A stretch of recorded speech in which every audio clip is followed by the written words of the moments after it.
barber to the stars and self-proclaimed superstar Damon. Movie star, lawyer, and JC's 13th disciple, Femi.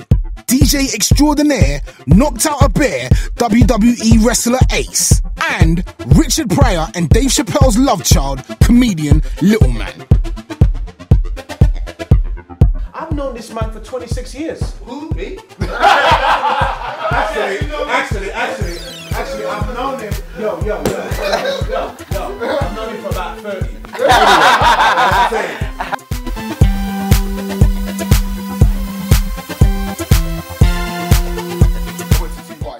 The first party I went to was, I kid you not, 98% females, and it was literally like 7 men in the rave and they didn't really know what to do. And to guys, that is the ingredients of an amazing rave.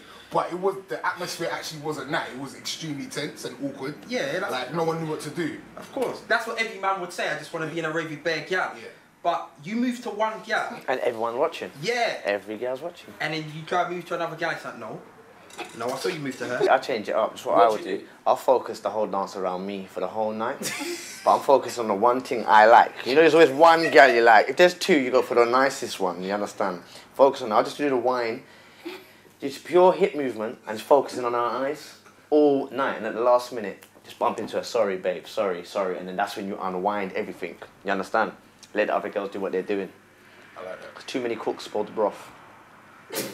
Don't know why I threw that in there, but it made sense at the time. Can I just... Yeah, please. I'm a little older than you guys, yeah? Than you say, yeah? Now, when we used to go to a rave, yeah, and there was a gal in the place, and then we used to have our slow jams and whatever it is, you had to go and position yourself, yeah? Yeah, that's what I'm saying, you guys are different. Yeah. You had to work out, yeah, I like her and whatever, but I can't just...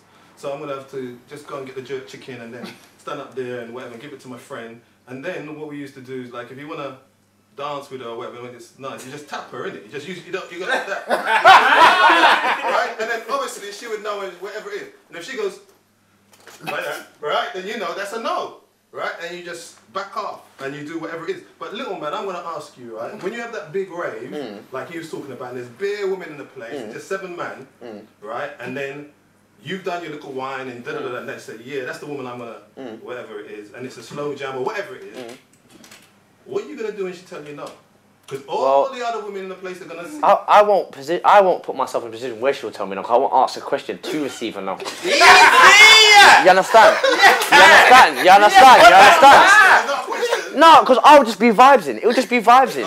She thinks we're brethren. She thinks we're just brethren. She's drinking my wine. I ain't got no problem with that. You get me? That's my wine. That's for us. And your girls, you know what I mean? And this is my man, them. You get me?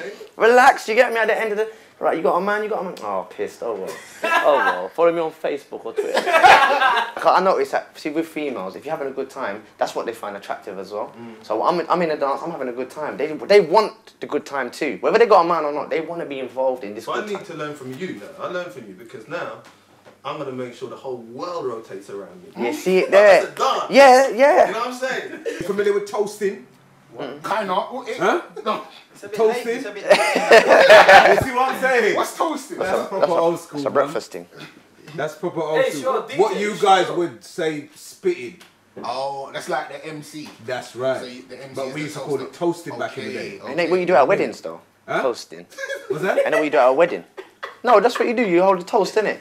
No, but that's where it all comes from. That's it. Yeah, okay. It comes from Master of Ceremony, MC. That's where it all comes from. And then it evolved into what we now know as rhyme, spitting, chatting, whatever you want to call it. Lyrics, Shakespeare. Lyrics, all them things. Lyrics, go on. You know what I mean? That's where we come from. But when we was on the mic, we used to, run sound system and, play a dance all over the country and all over London. You know what I mean?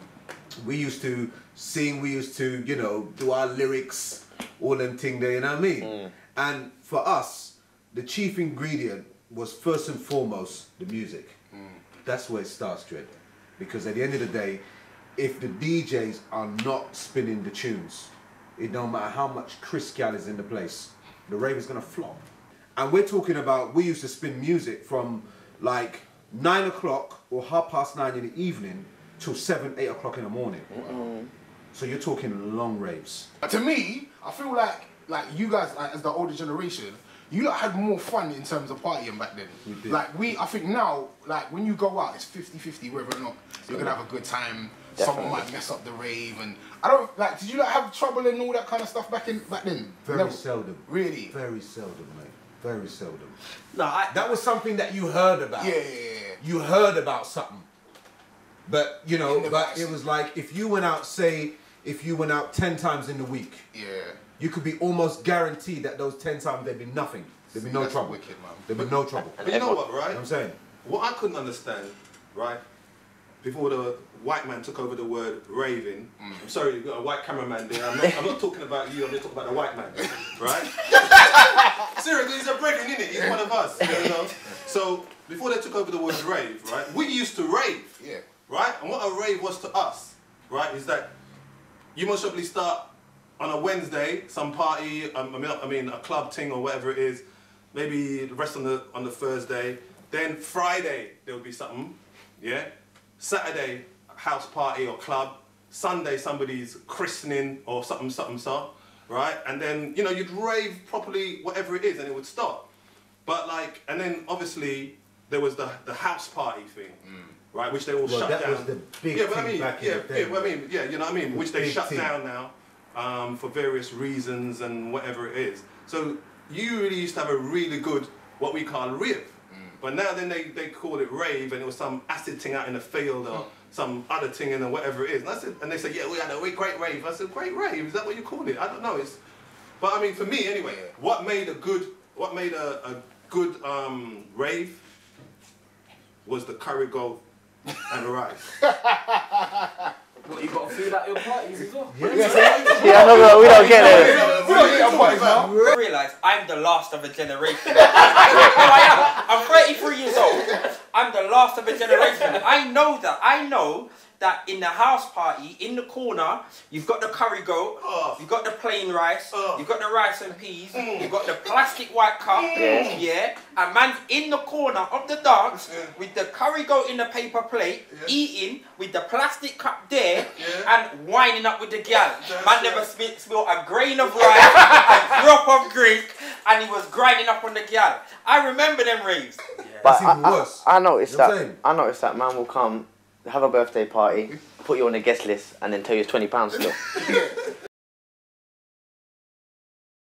How long have you been doing it? I've read in your Wikipedia since '85. That's a long time. Yeah. That's before I was born. Yeah. Really? Nearly 26 years as a That's professional. Oh wow. I mean, what made you want to do this? In my last year at school, like they were doing this school play, somebody dropped out. My drama teacher asked me if I could step in. And the only reason I did it was because there was a gal that we didn't like. What would you say like was some of the main struggles or hurdles you hit like back then? Well, because I didn't go to drama school, and that was a decision that I didn't want to do because I was a kid from Tottenham. Do you know what I mean? So I was very road. I was very street. You know what I mean? And I was very single-minded and very stubborn, and I knew exactly what I wanted to do. And I always had this idea that drama school was a place that would take you as an individual, yeah, and strip you down and say, right, well, if you want to be an actor, this is what you need to be in order to be taken seriously as an actor. Fortunately for us, there was a director back in the day named Peter Gill, who used to work at the National Theatre Studio, who set up these workshops for young black actors who hadn't gone to drama school to do a week of Shakespeare. You know what I mean? So there was, I'm not sure if you were there, Q. I wasn't there. I'm too young to be there, man. Shut up. Man older than me, man. Man older than dirt. You know what I'm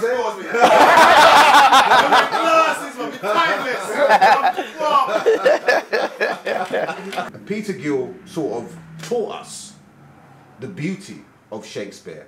And basically he said, look, Shakespeare has been usurped by the middle class, yeah?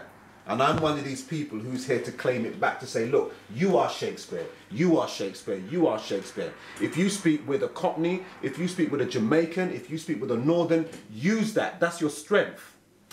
And then we ended up doing an all-black production of Macbeth in 1987, and we spoke in West Indian dialects. And so I played Malcolm, and I played him as a Jamaican. You know what I mean? And it was the most incredible experience because what it did was you know, one, we unlocked Shakespeare in a way that most people hadn't seen it done before. But then the setback to that was they're thinking, oh, okay, well, you know, well, of course they do it that way because that's all they can do. But can they do it our way? So there was still that prejudice. Do you know what I mean? So you had to fight very hard to make sure that if you did one thing, then you didn't do that again. For each role, it was just like one black guy. Did that make the whole thing very competitive between the actors? No, this is what's really interesting, right? There was much more of a fraternity and a camaraderie and a togetherness as actors coming through, because like you'd go out for a role, yeah, and you think, boy, this is a good role, man, but I don't really feel as though this role is for me. You'd ring your mate and say, yo, have you heard about this role? Get your agent onto it, man. I think you'd be right for it. Or you would even go into an audition and say, have you seen so-and-so for this role? Or, you know, have you seen Roger Griffiths? Or have you seen Trevor Etienne? Or have you seen Gary McDonald? Because I think that these guys will be really right for this part. We would actually volunteer, man, for a role. No way. Because there was much more communication, because we used to all hang out together, we used to rave together. I've known this man for 26 years. Who? Me? Actually, I've known him, yo, I've known him for about 30. At the moment, like, British actors are the thing in Hollywood. Like, was it the same like that? Was it like that 20 years ago? No, not really. Not at all? No. Did you go out there, like, in the early part of your career? That wasn't even a thought in our heads. Really? No.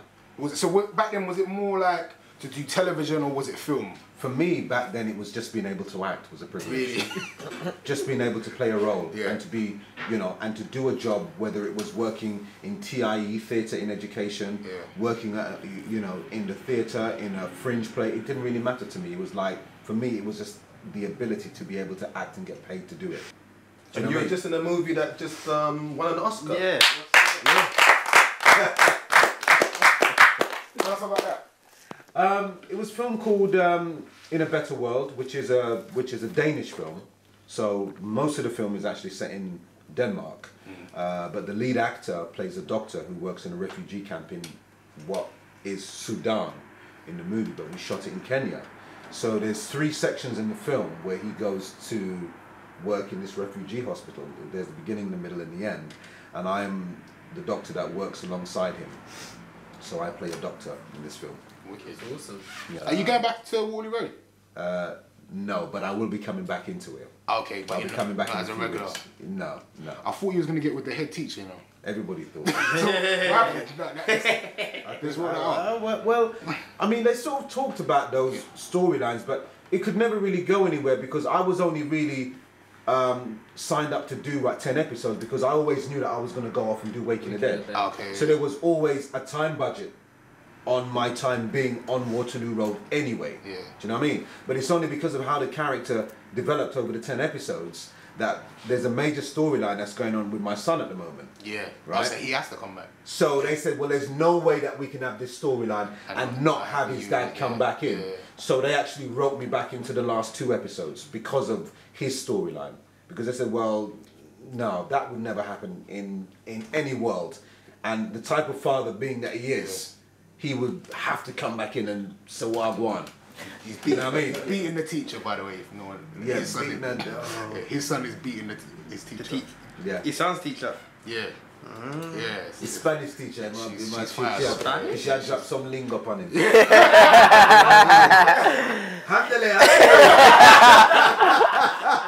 What would be your ideal role? My ideal role is anything that I feel I could fail, because I love a challenge. Yeah. So if I'm presented with a role that I feel, oh my gosh, you know, I could easily like Margaret Thatcher or bump something. into Margaret Thatcher Yeah. biopic, maybe. Then I know that that's where the next challenge is, because for me it's always about the next challenge.